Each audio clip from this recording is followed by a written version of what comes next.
This is kind of a bizarre story. Give me the nuts and bolts here. I think I kind of laid it out pretty good, but explain this to me. Make it make sense.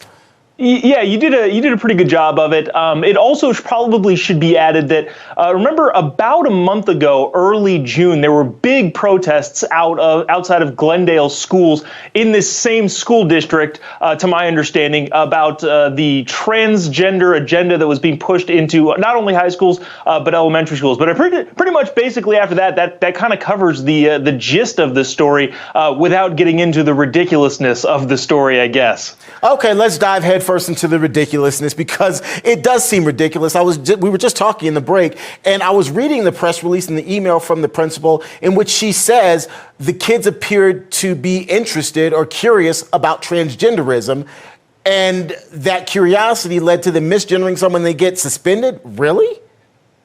Yeah, so the principal lays out in an email that if it can be concluded that this was derived, the misgendering was derived from bullying and harassment, then that could make it possible for the student to be suspended. Now, there's several things going on here. First of which, and I don't want to bury the lead and skip over the big, huge component of if you agree with that sort of stuff, because I feel like I, when talking about this particular issue, not forget, but I just fail to mention because I think it's so obvious that the whole misgendering thing is ridiculous. But aside from the fact that the misgendering thing is just ridiculous on its face, there's also this whole idea of restorative justice. For a lot of people who don't know what restorative justice is, in California, there's this big push for what they're calling restorative justice, which effectively means, well, we're not going to punish kids who don't know any better.